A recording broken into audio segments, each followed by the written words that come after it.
लेकिन इस जीवों को सुख कैसे मिलेगा, इसके लिए आप विस्तार से कहें।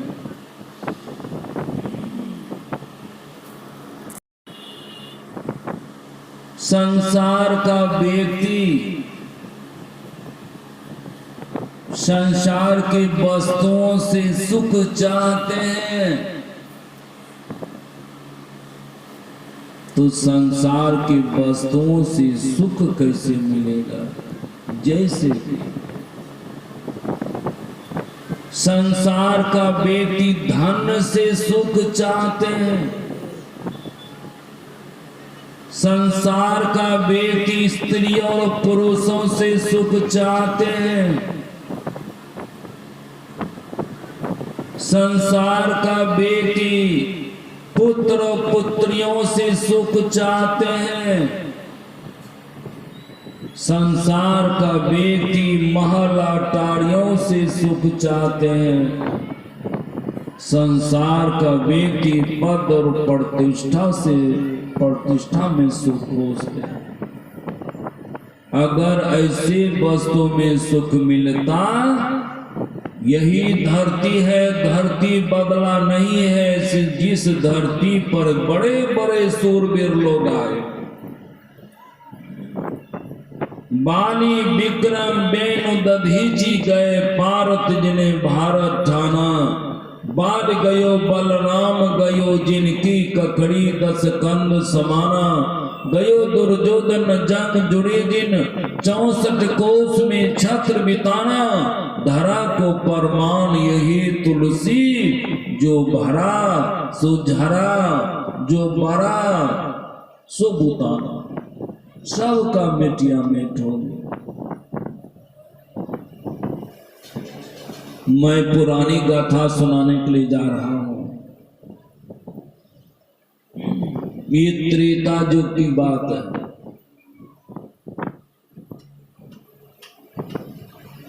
रावण ने क्या किया, ये सब वैभव प्राप्त करने के लिए 1000 वर्ष तक एक पैर पर खड़ा रह करके तपस्या की। कितना दिन? 1000 वर्ष तक खा पी करके नहीं, बिना अन्न जल।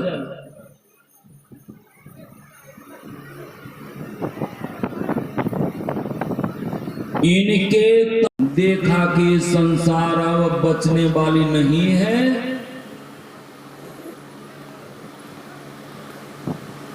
ब्रह्मा प्रकट होते। ब्रह्मा कहते हैं, रावण सुनो, तुम जो वरदान मांगो वह वरदान देने के लिए मैं तैयार हूं, लेकिन तुम तपस्या को भंग करो। तुम्हारी तपस्या से संसार जल रहा है।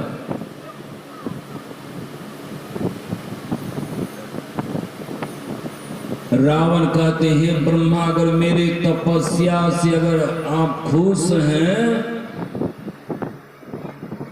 वरदान में आप यही दीजिए, पूरी पृथ्वी पर मेरा आधिपत्य हो जाए।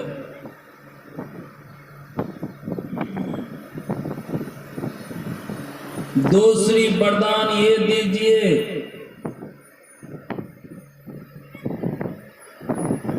मुझको 1-2 पुत्र नहीं चाहिए, 1 लाख पुत्र, 1.25 लाख पोता चाहिए।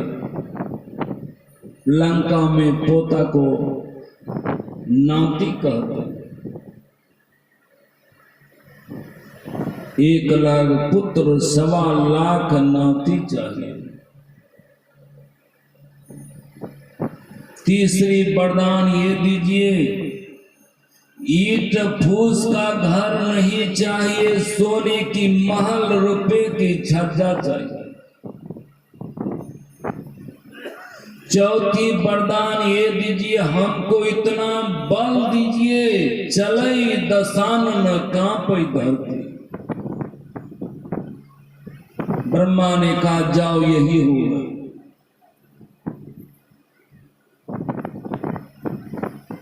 लेकिन ये सब वैभव प्राप्त करने के बाद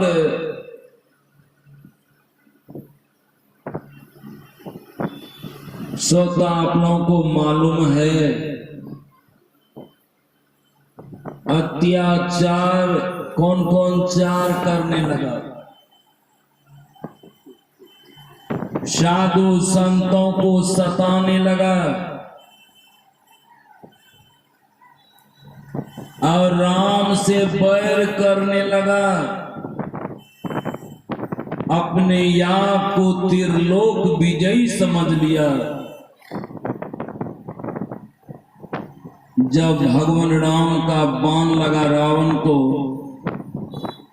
राम और रावण के युद्ध में जब भगवान राम के बाणों से रावण जब पृथ्वी पर धराशायी हुआ,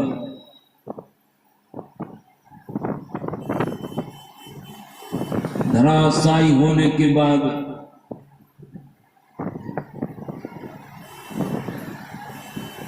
भगवान राम रावण के सन्मुख होते हैं।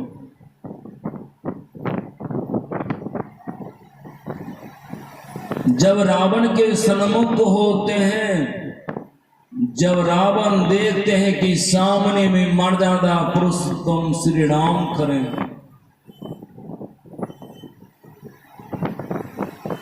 तो रावण को महसूस हुआ ये अंत काल में दर्शन देने के लिए ये जगत पति खड़े हैं। रावण कहते हे प्रभु, अब मेरी नीच गति नहीं, मेरी ऊंच गति हो। मैं जानता था आप साधारण व्यक्ति नहीं है, मैं जानता था। मैं मंदोदरी को कहा था कि अगर वास्तविक में भगवान होंगे, अगर उनके हाथों से मैं मारा जाऊंगा, कहीं मर गए उनके हाथों से, तो मुझे उत्तम गति मिलेगी।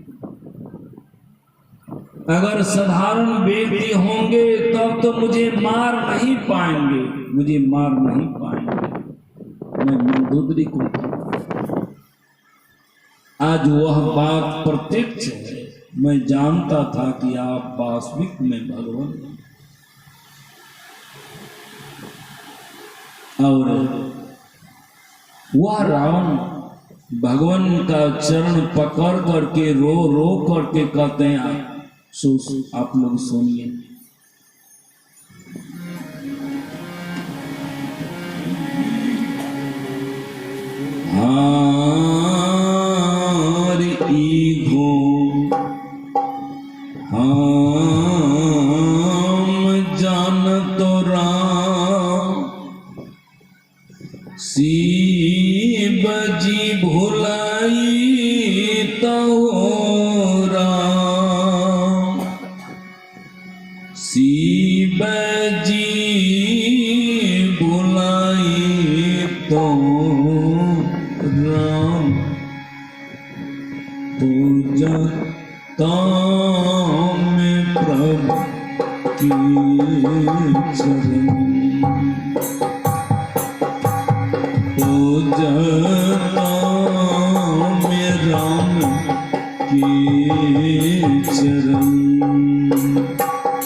दिया जला कर लंकरा आर्या छे कुमार इंद्रजीत मारन इंद्रजीत मारन मारन कुंभकर्ण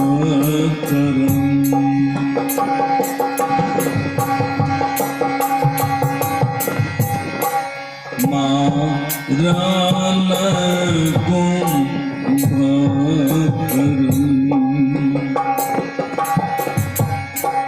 हारि एक लाख पुत्र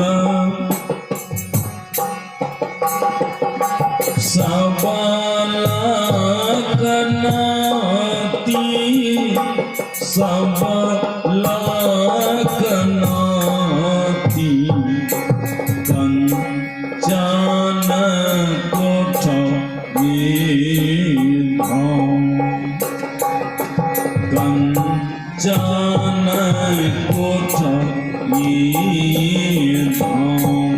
हारे आगे से तो यांता ये को नहीं राकन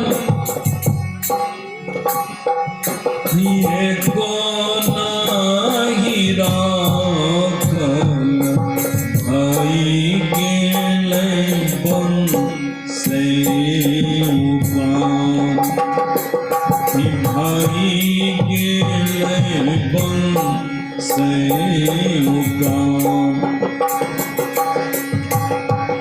आरे ये को जी भगति सफल नहीं भइला सुफल नहीं भइला किए भेल शिव के ज्ञान किए भेल शिव के ज्ञान किए भेल शिव के ज्ञान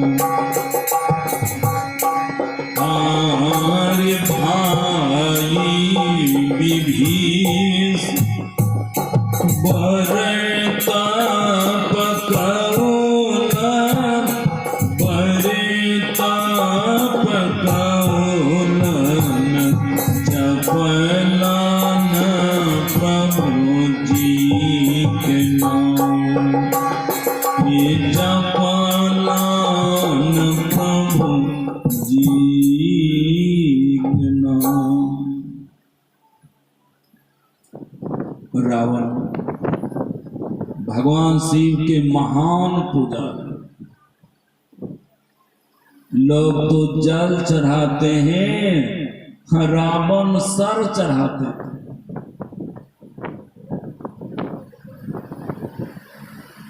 इतने बड़े पुजारी 10 बार ये सर काट काट के चढ़ाए हैं, इसलिए दशानन कहलाते हैं।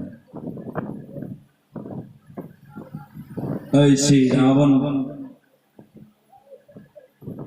आज भगवान राम के चरणों में कहते हैं, अगर आपकी भक्ति करते अचल करते लंका राज।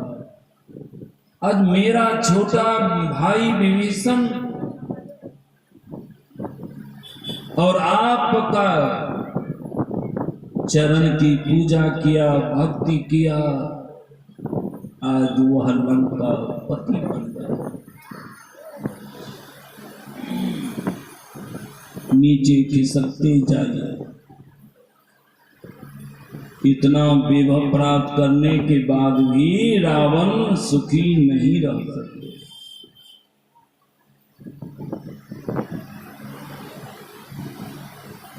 मैं आजकल की बात बताता हूं, इतिहास पढ़ने वाले व्यक्ति जानते होंगे।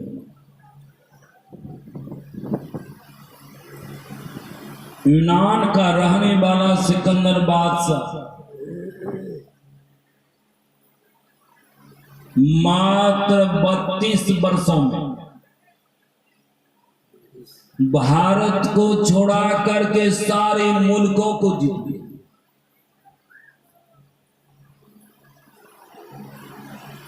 और वहां से धन उठा करके ले आया।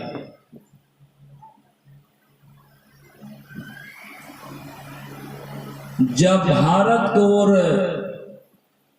चढ़ाई करने का विचार हुआ, उनके सलाहकार थे गुरु अरस्तु। अपने गुरु अरस्तु के पास गए। गुरु अरस्तु से जाके कहते हैं, गुरुदेव मैं भारत जाना चाहता हूं, भारत को भी जीतना चाहता हूं, जीत करके वहां से धन उठा के लाना चाहता हूं। गुरु अरस्तु ने कहा, सुनो,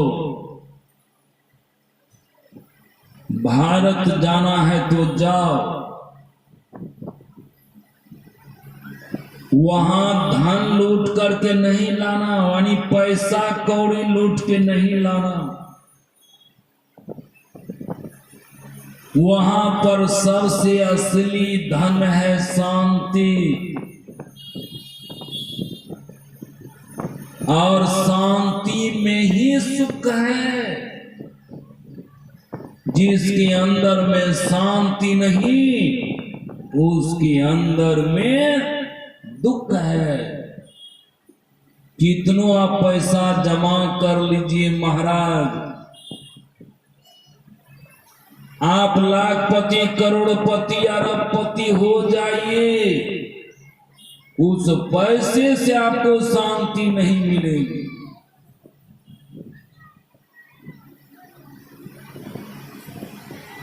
सिकंदर बादशाह ने कहा, गुरुदेव भारत में किनके पास में शांति है?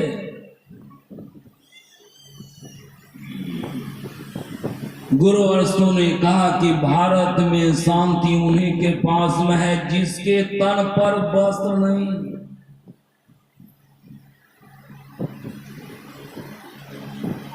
भारत में शांति उन्हीं के पास में है जिसको खाने के लिए घर में अन्न नहीं। शांति उन्हीं के पास में है जिसको रहने के लिए महल अटारी नहीं। देखोगे मात्र 10 अंगुल का बिष्टी चढ़ा हुआ है, ऐसे व्यक्ति के पास में शांति है।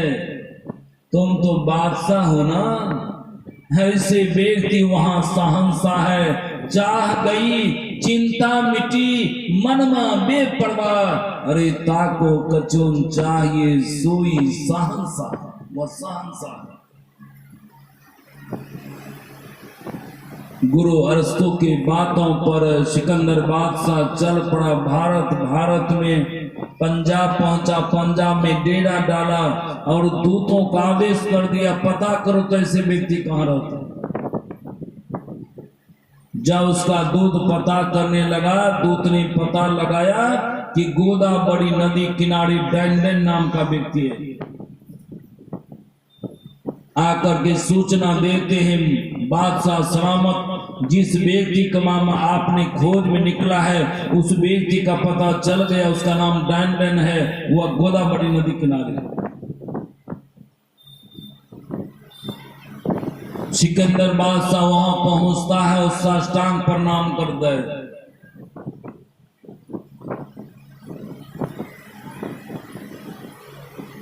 जैसे ही साष्टांग प्रणाम करता है, डैंडन पूछता, तुम कौन हो? तुम कौन हो? सिकंदर बादशाह ने कहा, मैं यूनान का रहने वाला सिकंदर बादशाह हूं, जो मात्र 32 वर्षों में सारे मुल्कों को जीत लिया हूं। डैंडन ने पूछा, तुम तुम मेरे पास क्या लूटने के लिए आए?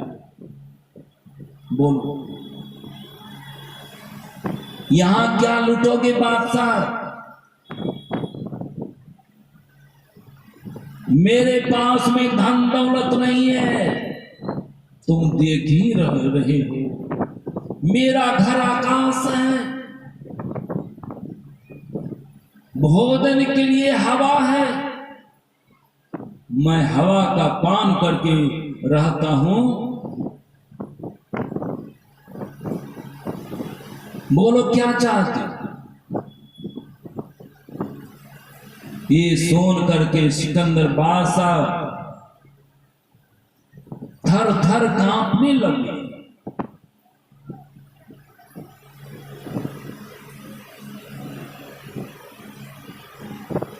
डंडे ने कहा, बोलो तुम क्या मां सिकंदर? हमारे भारत में एक सिकंदर नहीं, देखना तो हिमालय पहाड़ के ऊपर में एक प्लेट है। जितने सिकंदर, जितने बादशाह आते हैं उसमें अपना नाम खुदवाते हैं। एक बार नहीं नाम खुदवाया गया है, हजारों लाखों बार नाम मिटा मिटा करके खुदवाया है। सिकंदर बादशाह का और होश उड़ गए।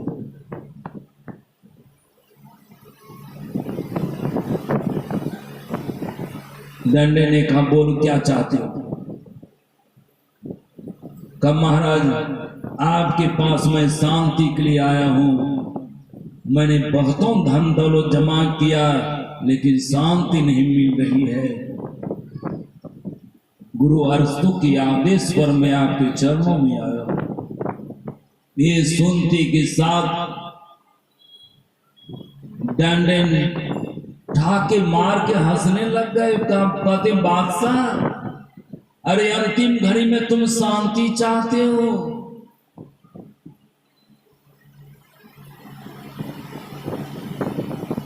पहले शांति उनको दो जिन माता की गोद खाली किया है। अरे शांति उनको दो जिस बहन का मांग का सिंदूर धुलाया। जब तक उनको शांति नहीं मिलेगी तब तक तो उनको शांति नहीं मिलेगी। का बादशाह को तुमको पता है, इस संसार में तुम अब मात्र 120 दिन ही रहोगे। आप लोग भी कान खोल के सुन लीजिए। अगर अन्याय कीजिएगा, अगर समाजों में देशों में अन्याय कीजिएगा तो आपका उम्र फिक्स कर दिया जाएगा।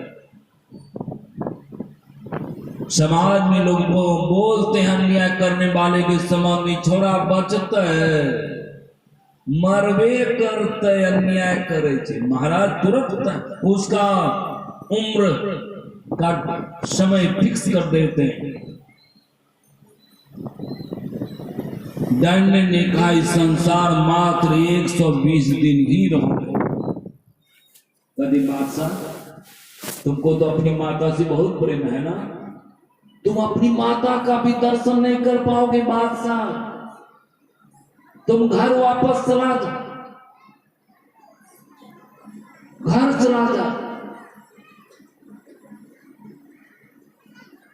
सिकंदर बादशाह अपने यूनान की तरफ चल पड़ा। चलते चलते चलते बीच समुद्र में जब पहुंचा तब तक में समय खत्म हो गया।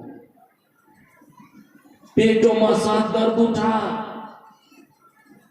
वैद्य से कहते दवाई लाओ, पेटों में साथ दर्द है। वैद्य दवाई देते दर्द बढ़ जाता है।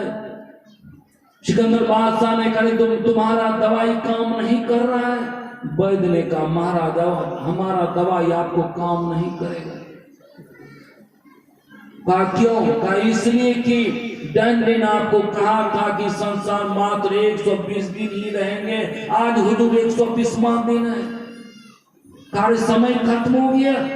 कहा बादशाह आपको समय का भी ख्याल नहीं रहा। जो बेटी धन मद में रहते हैं, जो व्यक्ति राज मद में रहते हैं, जो व्यक्ति पद मद में रहते हैं उसको समय का ख्याल रहता नहीं है।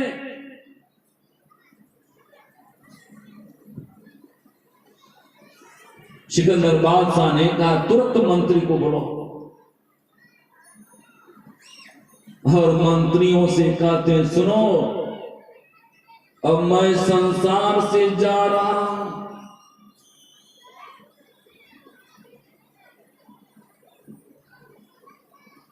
जब मुझे इनाम ले जाना, जब अर्थी सजाना, तो मेरे बगल में जितना हम लूट करके लाए थे वह मेरे बगल में रख देना। अरे संसार के लोग सीख लेंगे।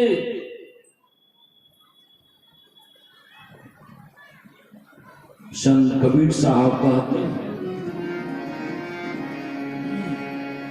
फिर ना रहाई, आप लोग गौर से सुने, फिर ना रहाई क्या मांगू कछु, फिर ना रहाई क्या क्या मांगू कछु।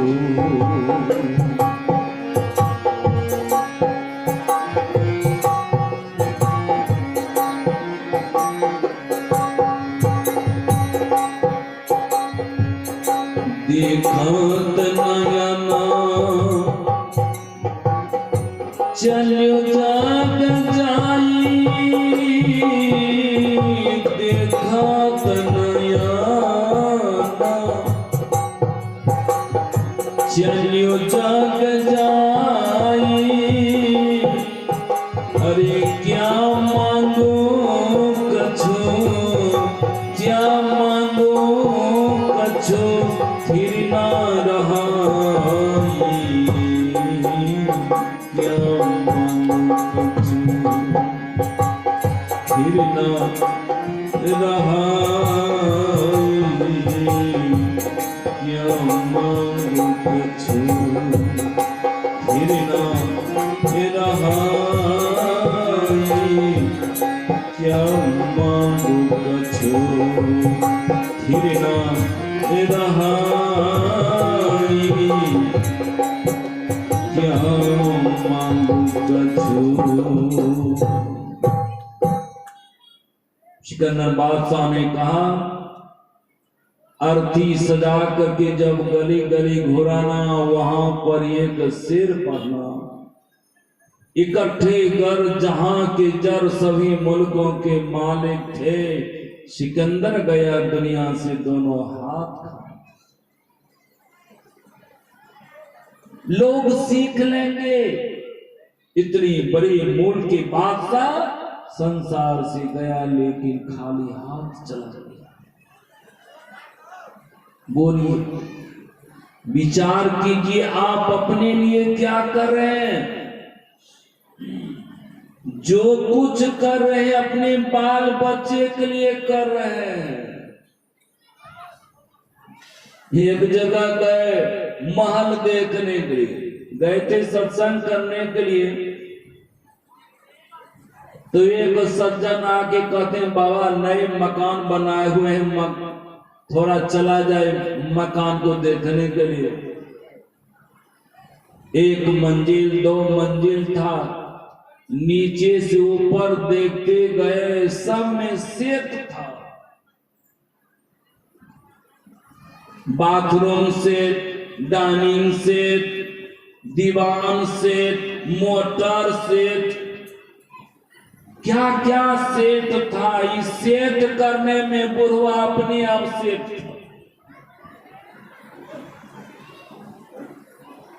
इस सेट करने में बुढ़वा अपने आप सेट। तब अंत में पूछे आपका सेट किधर है? ये तो हुआ बेटा पुतोह पोता नाती का सेट, आपका सेट किधर है? कहा कि हम बेसेटे का, बुढ़वा ना यहाँ का ना वहां का है। यही सेट करने में बुढ़वा समय गमा दिया। एक ऐसा ही व्यक्ति था, यही सेट करने में सारी उम्र को गमा दिया। सोचा कि रात में घरवास करके ऐसे महल में निवास करेंगे।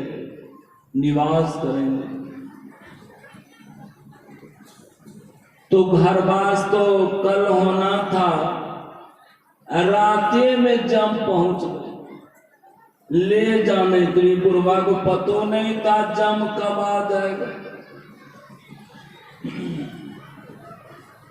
खाए खरो का, पहन पशु का, जम का बकरा पलता है, और जमर आती तोरे छाती, उनसे क्यों नहीं डरता है। अरे कम से कम जम से तो डरिए, जम से डरिए। कब पहुंच जाएगा इसका कोई ठिकाना नहीं है। वो कहा सुन करके नहीं आता, तब तो चेत गए। जब पहुंचा रात में, गदा लेके सिलावन में खड़ा था, तो बुढ़वा कान खुला के खड़ा है। बुरा पूछा के को बाबू इतना बड़ा रात में के ले हमें जम छिए। जम का जम कथी ले का समय पूरा भै गलो, ले जेबो। अब कहने लगा काल घरवास सीखे, घरवास करे दे। तब सोचने छिए बेटा पुतो के घरवास करा देवे, तब हम तीर्थ करे हरिद्वार, ऋषिकेश, बद्रिका, केदारनाथ सब नाथ जेबे। कहते हैं जब कम से कम 6 महीना हमारा तीर्थ करे दे, भगवान का दर्शन करे दे, सत्संग करे दे, अंडरा भंडारा करके कुछ आदमी का खिलवे दे। जब कहने लगा ऐसा होता है जी, हम फरे हैं, तुम अंडरा भंडारा करने के लिए चला गए।